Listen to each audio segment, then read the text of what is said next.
In this course, we looked at the essentials of camera operation.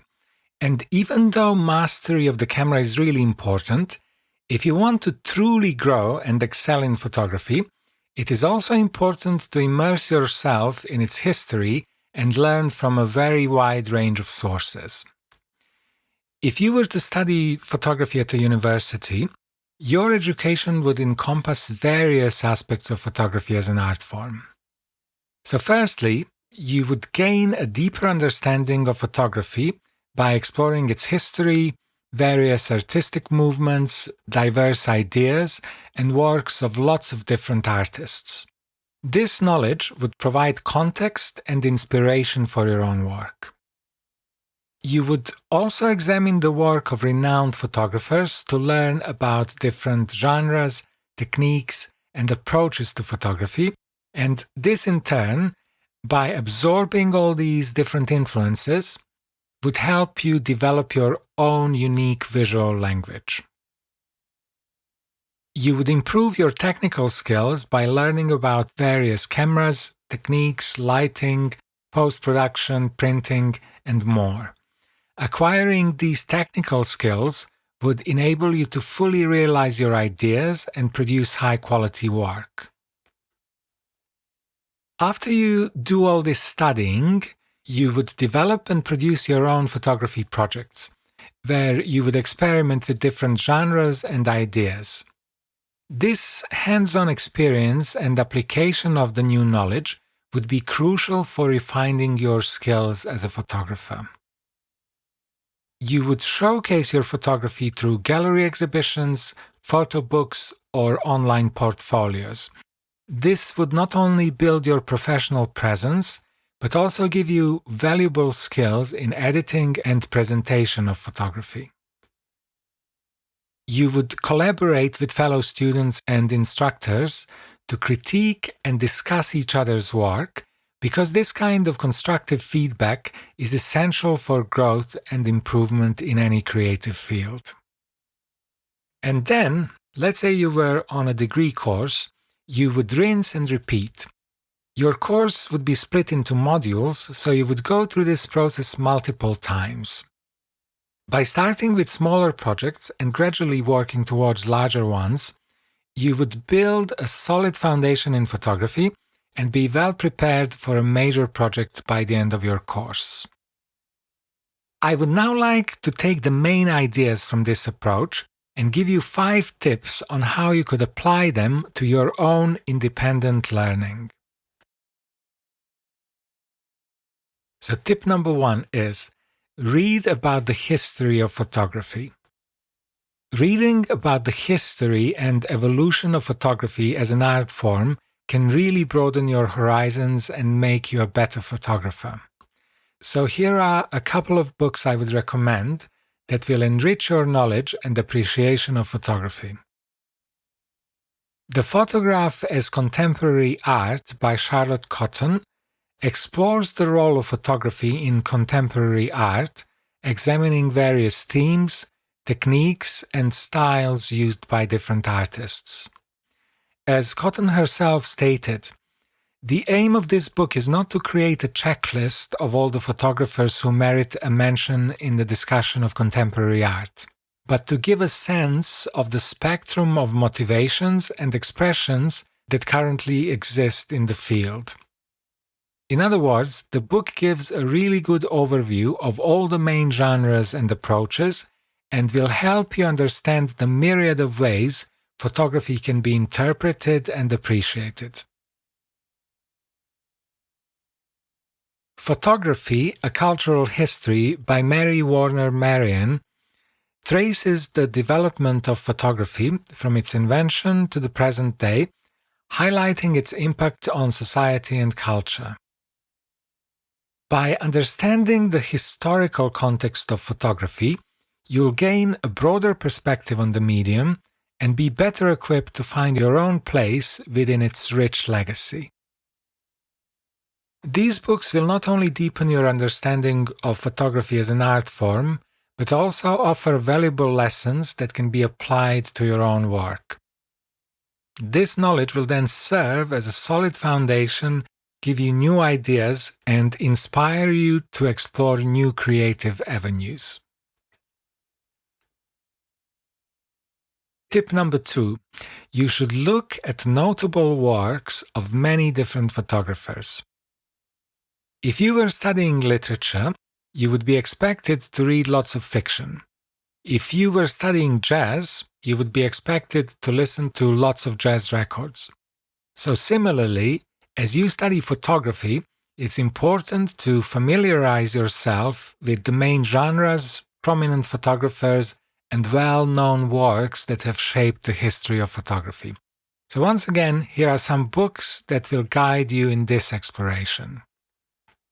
The Oxford Companion to the Photograph, edited by Robin Lenman, is a comprehensive reference book that offers a wealth of information on photographers, techniques, and styles throughout the history of photography.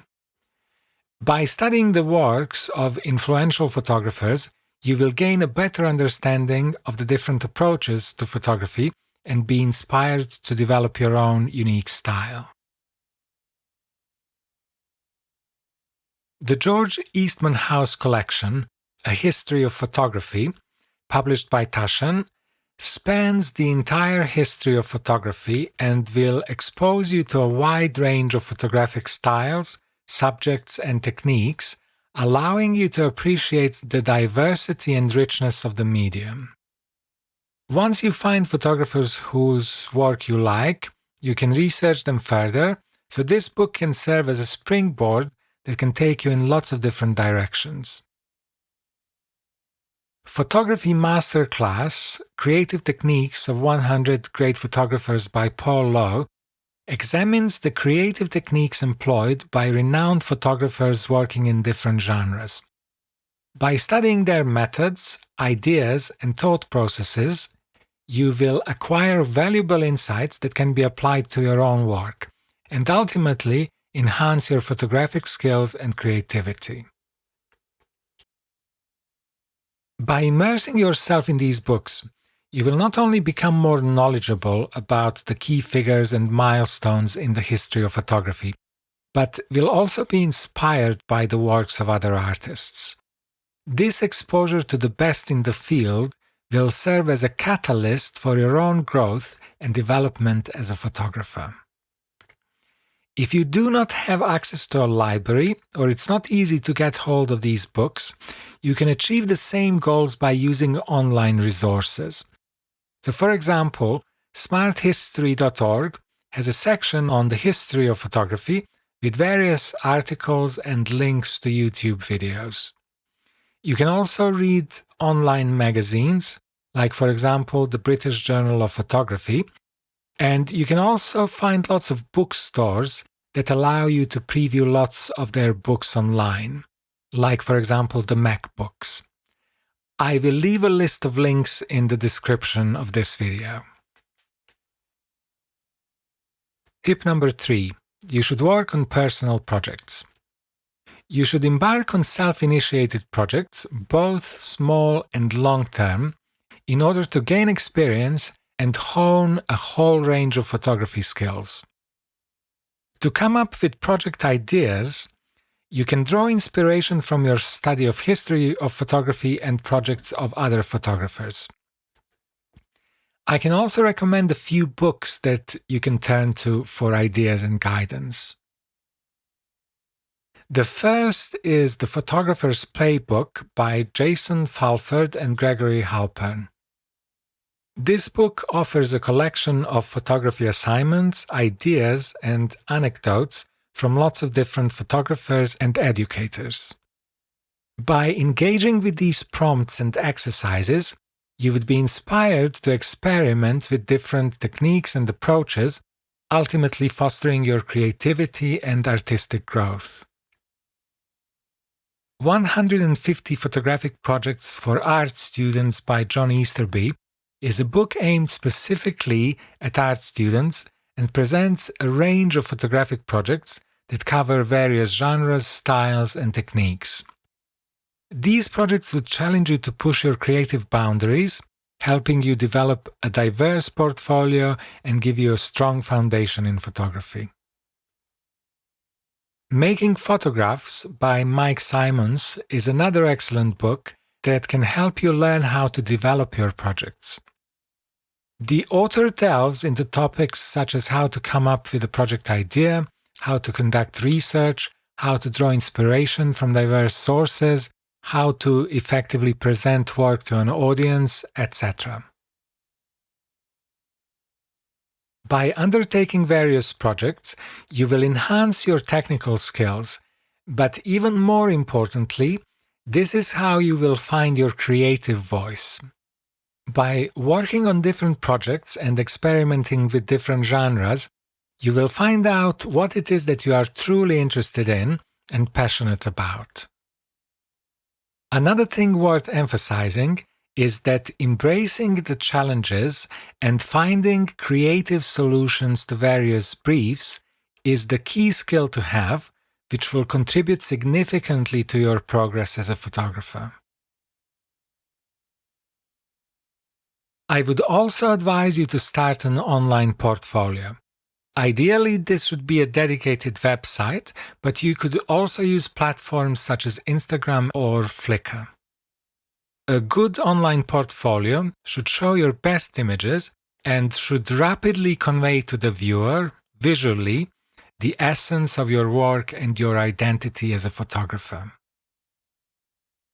If you spend any time working in photography, you will soon realize that a professional website is essential if, for example, you want to apply for a university course, for a grant, or a job, or internship in photography. It will also showcase your work to a wider audience and can open doors for potential collaborations and networking opportunities. And my tip number 5 would be for you to develop a creative network of friends or fellow photographers who can engage in conversation about photography and who can provide honest, constructive criticism about each other's work. This collaborative approach not only fosters individual growth, but also helps to build a supportive community and encourages the exchange of ideas and inspiration. By actively listening to feedback and engaging in discussion about your projects, you will often discover new perspectives and new ways to refine and enhance your work. So, in conclusion, if you want to grow and keep growing as a photographer, you need to embrace a lifelong learning mindset. Being a photographer is not only about taking pictures, but in fact assumes a very broad skill set. You should delve into the history of photography, learn about the work of others, and work on personal projects. You should also showcase your work and engage in conversation with other photographers and with your audience in order to gain feedback and in this way keep improving your work. I hope that these 5 tips provide you with the knowledge and tools necessary to keep pushing your photography forward. But also remember that making real progress often takes considerable amount of effort and time.